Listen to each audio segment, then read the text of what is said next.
I don't want to smell my own breath if I can help it. Anyways, properties of geometric figures. This unit has three main sections, okay? So here it is. First, we're going to talk about three-sided polygons. Polygons, poly means many, gons, many angles, right? Or many sides. So three-sided polygons, obviously we have our triangles, right? And they come in every size, different looks to them. So we have a specific name. I feel like I don't need to talk that loud anymore, now that the mask is, anyways. Triangles, so I have to get used to it. So that's what we're going to start with, three-sided polygons. So everything is polygons, folks. Any shape you can think of is a polygon. But we're starting with triangles, three-sided. And then we're going to go four-sided, specifically. Sorry. Four-sided polys. I'm just going to go polys here because you know what that stands for at this point. And so there we have, you know, our parallelograms. We have, a lot of you will call this a diamond, but it's a kite. And so forth. So four sides, and we call those quadrilaterals. Sometimes I just call them quads. So quadrilaterals. Let me zoom into that because you are. So it's just an overview. I always like to do that if I can before we enter the unit. Like, what are you going to see, right? And then last but not least, it's just polygons. Like, it's kind of like the umbrella that encompasses everything. So you have your pentagon, right? You have your octagon, which is the stop sign. So there we go. But it also includes, watch this, it also includes the triangle, and it also includes the square or rectangle or anything. So polygons has everything in it. But if it is a three-sided, we have a specific name for it. We call it a triangle. If it's a four-sided, they're called quadrilaterals, right? So specifically, so that's kind of the progression we're going to take. So this is where we end up, and we do a lot of calculating angles and all of that, formulas, you name it. By the way, formulas, have a study sheet, a piece of loose leaf, ready, build a new one, right, as we're going along. Especially because this unit is short, you're gonna be like, I'm gonna give you ACs right away. We learn something new, boom, next day, like, do you remember how to do this? Remember how to do this, right? So there we go. That's your overview. Some students, you know, struggle a little bit, but I think you can do it. It's not that overwhelming after a while. So let's review Pythagorean Theorem. I know this is review, folks, but just hang in there. Across the 90, that's always called the hypotenuse. Bless you. That's always called the hypotenuse. The letter C means nothing for us, okay? It is called letter C right now, but it could be A, B, C, it doesn't matter. Across the 90, make an arrow. You find the 90-degree box, you go across it, that's your hypotenuse, okay? The other ones are called legs. This is a leg, and this is also a leg. Right? That's what I want you to focus on. Where's the hypotenuse? The other ones are called legs. When you do SOHCAHTOA, sine, cosine, tan, then you have adjacent, opposite, hypotenuse. You remember that? Yeah, I didn't do that this year, right? Like, so don't use it. Don't use SOHCAHTOA, right? Good memory, though. That is definitely in grade 11, grade 10. Okay, anyway, so if you're missing a leg, or sorry, we'll do first one. Missing hypotenuse. Oh, we're close to that dreaded time. Anyways, I can fit this in. Missing hypotenuse. This is how the formula goes, and you might want this on your study sheet. Hypotenuse squared is going to be leg squared plus leg squared. That is the theorem that I want you to remember, not ABC, because then if I make the hypotenuse A, then you're going to be like, my teacher always said C is the hypotenuse, right? And that throws you off. Don't worry about that.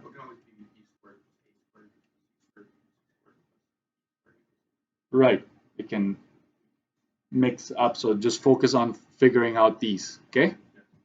So that means that to get the hypotenuse itself, you will take the square root of leg squared plus leg squared.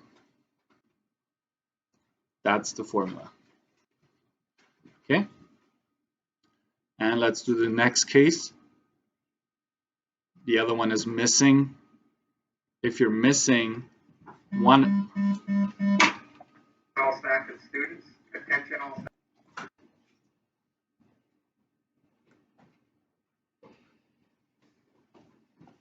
Right, let's keep going.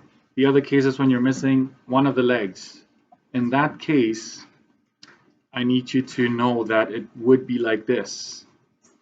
Leg squared is going to be hypotenuse squared minus the other leg squared. I don't know if you remember that, but it's basically if you rearrange this original equation and you bring the leg over and the hypotenuse, right, like then it turns into a negative here. That means that to find one of the missing legs, you'd have to take the square root of hypotenuse squared minus the leg squared. Okay, so these are both of the formulas. Maybe what I will just highlight here is the fact that if you're missing a leg, you need to subtract from the hypotenuse and square root it. Okay. Note, only works with right triangles, right? And you need 2 out of 3 sides. Okay. Only use it if you know 2 out of the 3 sides. That is the Pythagorean theorem and quick review, crash course. Okay, so now we're going to practice. Yeah. So you just never using SOHCAHTOA? Nope. Well, we can use sine law. Sine law, cosine law, good to go. Yeah, I just don't do SOHCAHTOA because then everybody mixes it up, right? And then it's like, it's a disaster.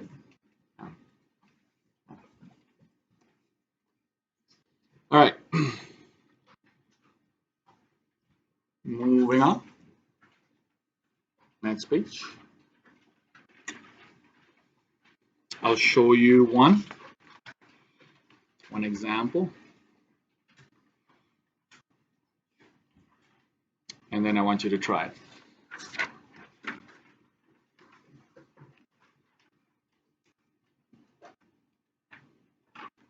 So here we go.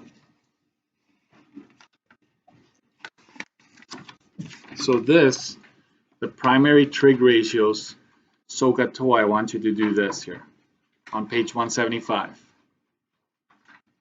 Okay? Don't use, okay? You can use sine law, cosine law, always works, but I don't want you to use SOHCAHTOA. That's grade 11, grade 10, okay? Here, calculate the length of the missing side. You recognize that it's a right triangle. It's a right triangle, right? Check. I know 2 out of 3 sides. Okay, check. Use Pythagorean theorem.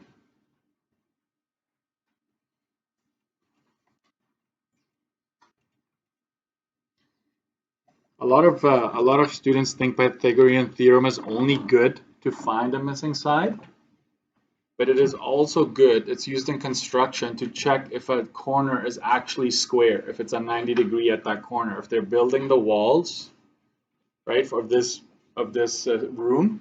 To check that that corner is a perfect 90, they use Pythagorean theorem. Like they measure across from corner to corner, and they see if that side squared and this side squared added up is the same as the diagonal squared added up, right? Then you know you have a perfect 90-degree corner. A lot of students or a lot of people don't think of it that way. It's like, yeah, it's just to know, to find a missing side, right? Not necessarily. Anyways, what is this side called? A is called the hypotenuse, which means this is leg and this is leg. We don't really differentiate between the two. It's just their legs, right? So this is the case where you're missing your hypotenuse. So it's hypotenuse squared is equal to leg squared plus the other leg squared. Hypotenuse in this case is called A, so it's A squared is equal to 7.6 squared plus 9.4 squared. And my last step is going to be A is equal to, everybody enter the 7.6 squared plus 9.4 squared. What do you get? What? 144.12. Did you use all decimals? Did you use all decimals? It looks right to me. Yeah. Yeah. Is it 146.12? My key says that. Yeah. And then the next line, so you can do this technically in 3 lines. You take just like cosine law almost, right? 12.09. Very similar to cosine law, but not quite. 0.9. Could you have used cosine law here?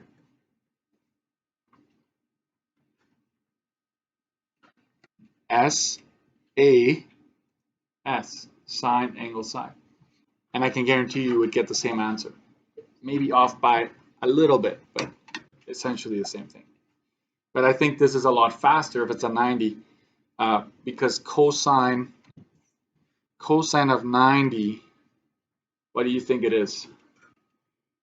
If you had to guess, it's 0.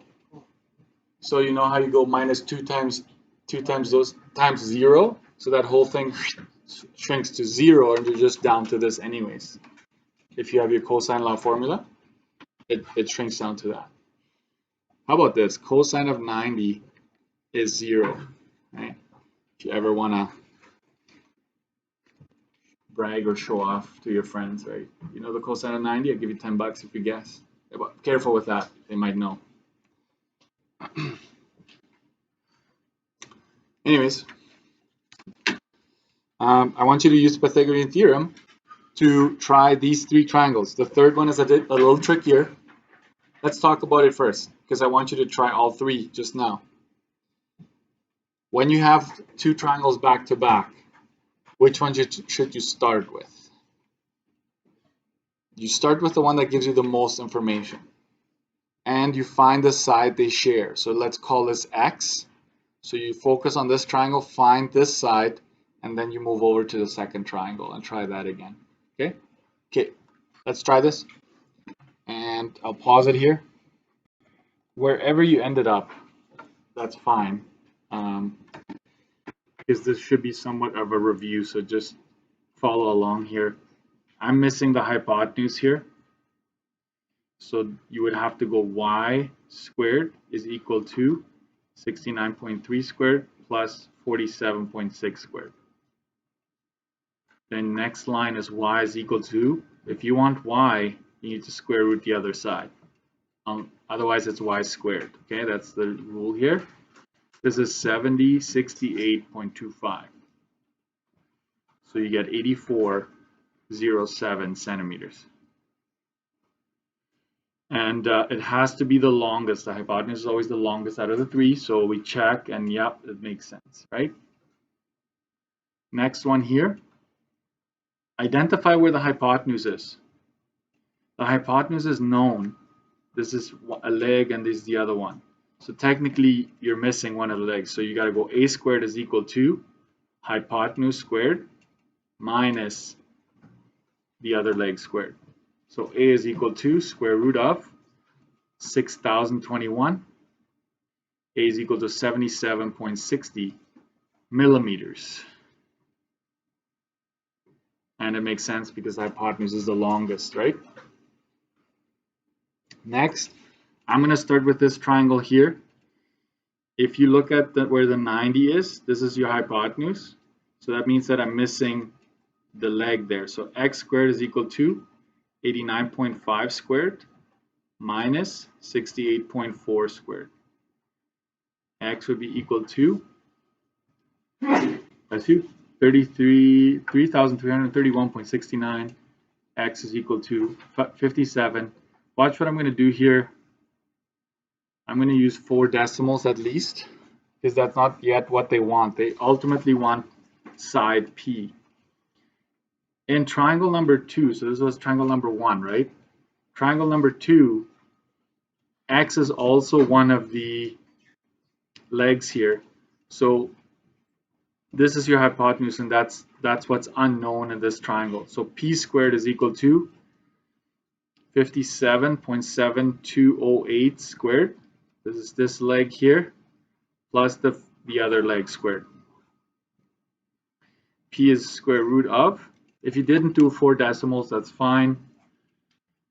That's 5531.3. P is equal to 74.37 centimeters. That's ultimately what they wanted. So this is a 2-step question, right?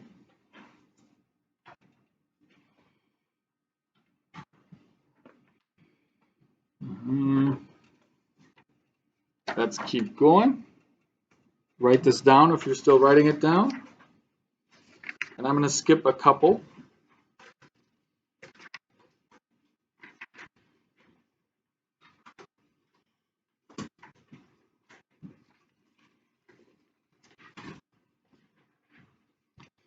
Let's go to page 179.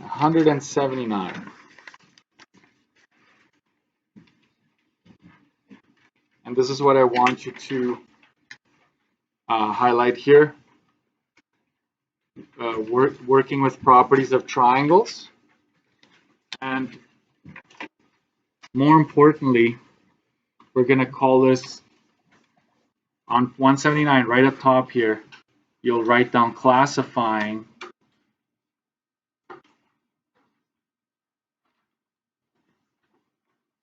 triangles. Make sure you write this down, right? Classifying triangles. This is what today's lesson is actually about. Okay? That is very important that you know when you flip through, how do I classify the triangle? So you're going to have to give it a name and a last name, basically. Every triangle has a name and a last name. Okay?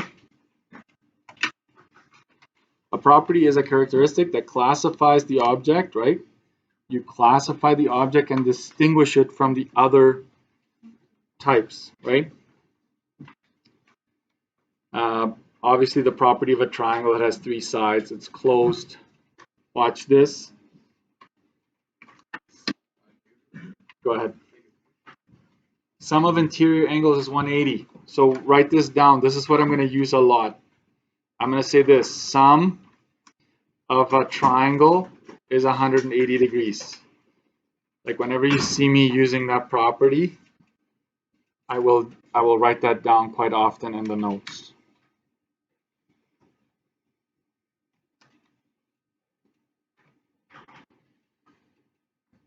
So a triangle can be classified by their side, right? Triangles can be classified by their side lengths and the angle.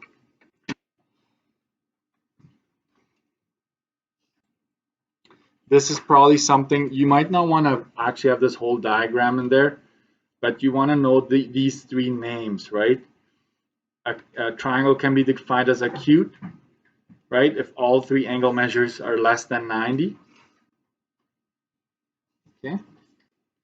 right, you need one angle that measures 90 degrees, obviously. There's that 90, and that immediately becomes a right angle, a right triangle. Obtuse, one angle is greater than 90. Okay, that would be this one right here. Okay, if you have anything bigger than 90 in the triangle, it immediately becomes an obtuse triangle. Okay, so I don't know, I would probably want to do this here. This whole thing, right? I will ask you a lot of questions in various ways where you need to classify that triangle.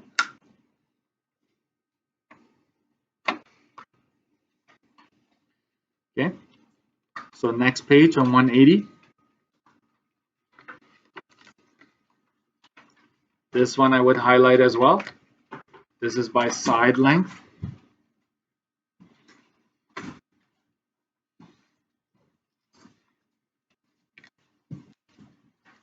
On page 180.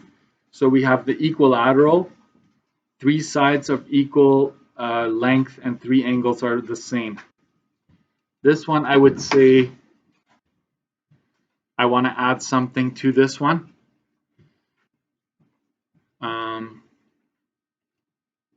All angles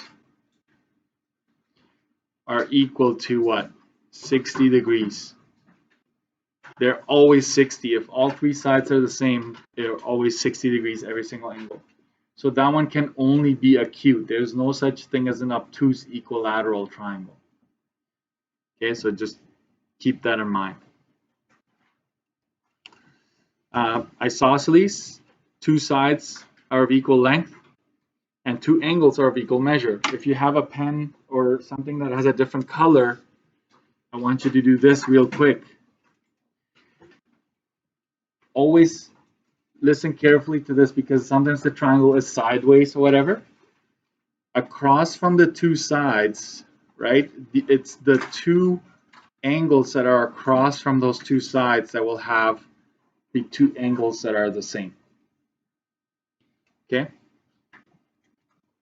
So what am I saying? It could be, right, that you have a triangle. You can copy this right next to it. Could be that you have one of these,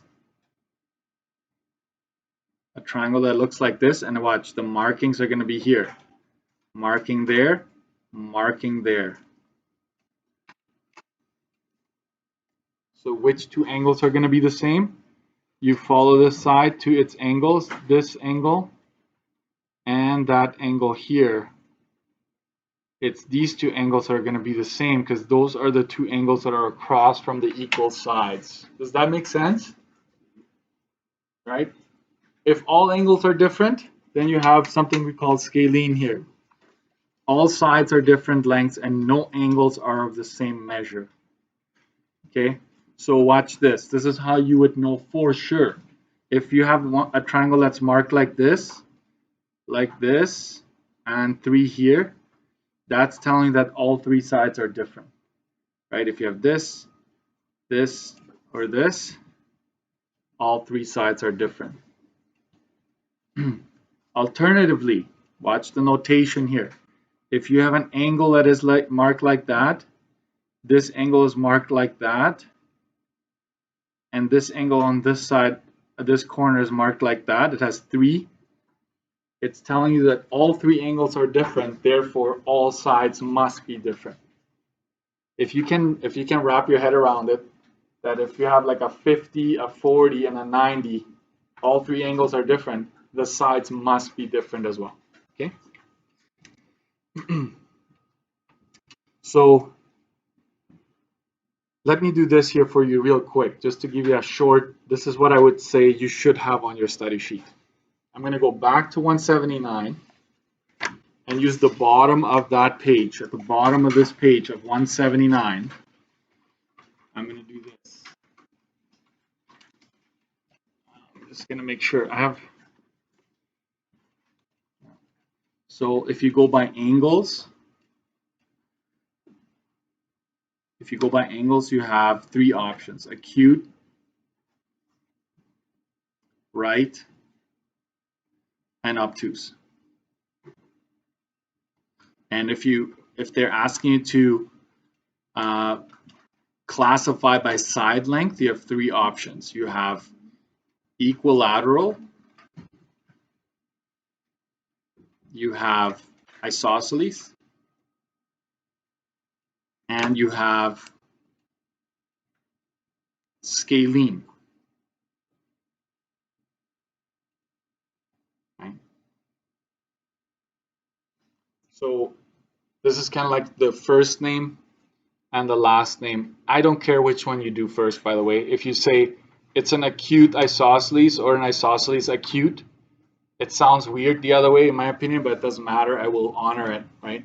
You'll get the marks for that if I ask you to do it. Oops, sorry.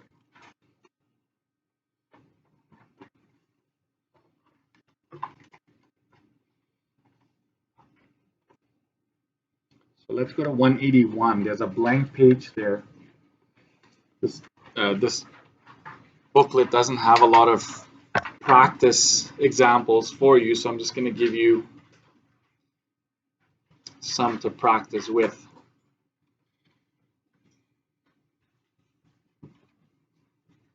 So far, nothing should have been brand new. Like so far, everything is like, yep, I've heard these words. I think what we're going to do next is maybe a little bit different, and it's going to get a little bit more intense as we go by. So we're going to skip to 181. There's that blank page there, and I'm going to ask you to write stuff down here. We're going to fill in this entire page, okay? So classify the following triangles, okay?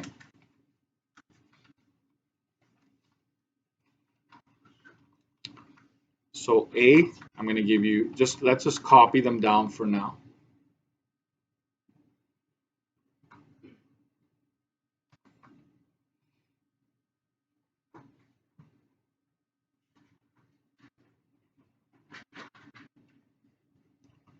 We're going to go B right under.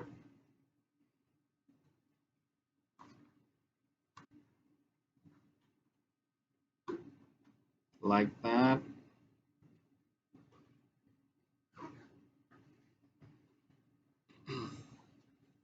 C.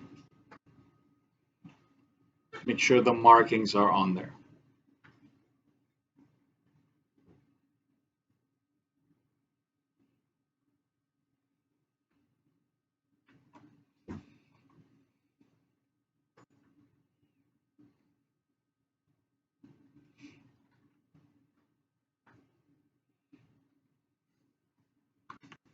And then on the right side, we're going to have a second column here, D.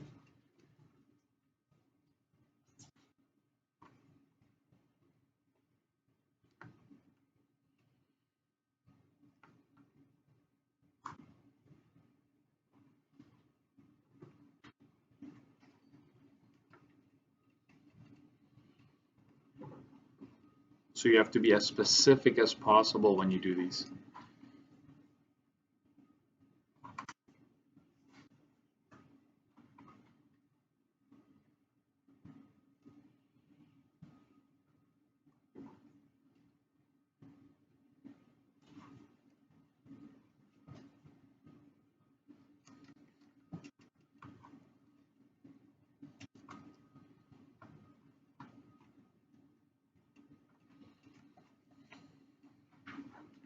This is on page 180.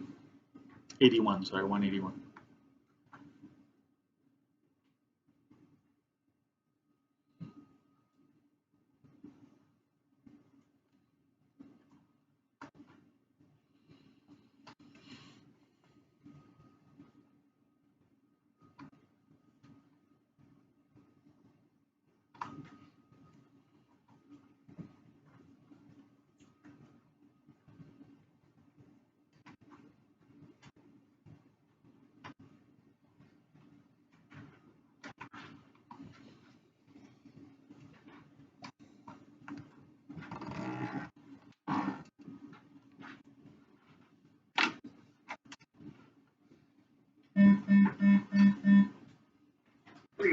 excuse the interruption. I just want to talk about the lockdown drill. It's all good. All right, let's do the classifying. So this is what classifying means. You look at the diagram.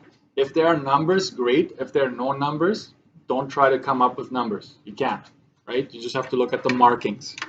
So here, this particular triangle here, you see the box.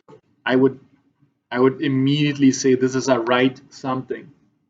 Okay, this tells you it is a right, but in terms of angles, it's a right triangle. What is it in terms of the side length? If you go back to the previous pages, look at the sides, they're all different. What do we call a triangle where all three sides are different? It's a scalene, right? So it's right scalene, all sides are different, right? All sides are different. I want you to understand this part. If all sides are different, what can we say about their angles? Fill in the blank. All angles will be different, all right? You might be like, why is he repeating that? Because sometimes that is what it comes down to. If you have a triangle that has only angles, like how can I do anything with the sides, right? So that's what it is. Next, B. It's right. I'm going to use my red pen here. It's a right for sure because of that. And, ooh, what is this now? It's isosceles, right?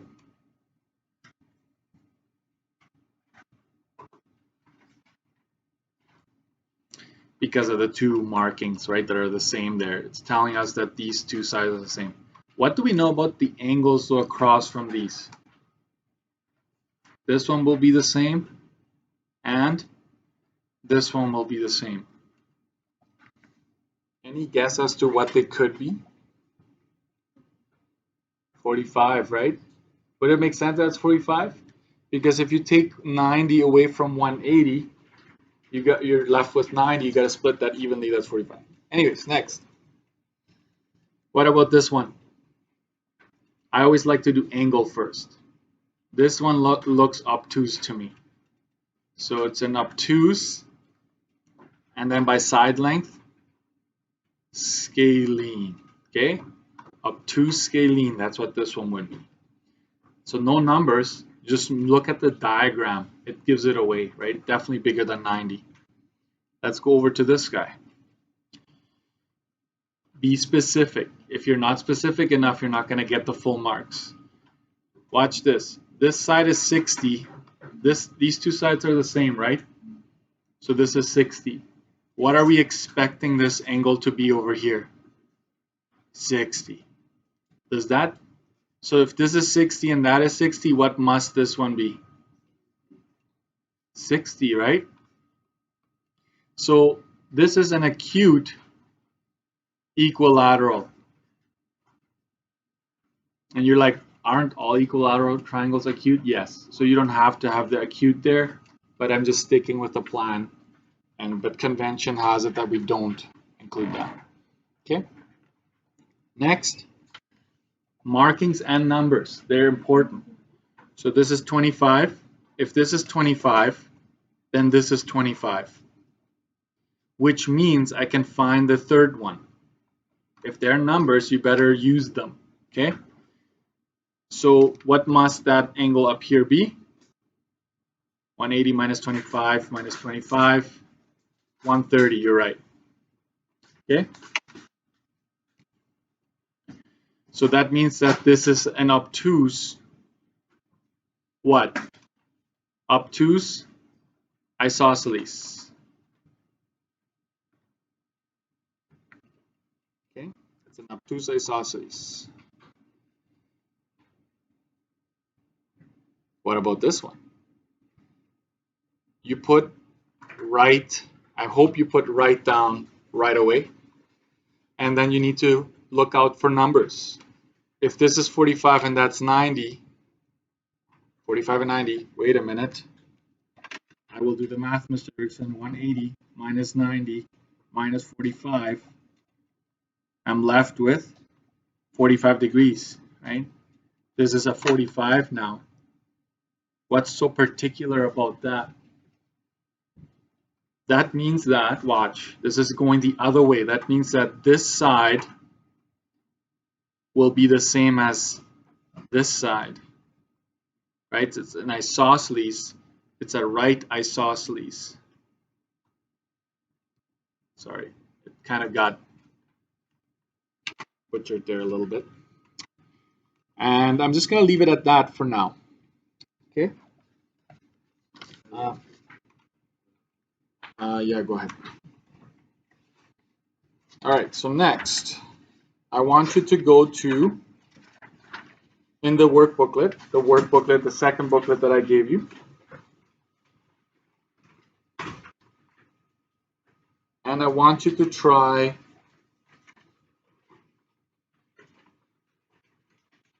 pages 3 to 5 in the workbook. Okay? All you will do is practice what I just did today. It's basically just classifying. Okay? And tomorrow we'll have a little AC on that. Okay? And I'll tell you something else. If you go to pages 6, 7, and 8, that's the answer key. So if you want to check if you're getting it right, the key is right there. So go ahead, give that a try.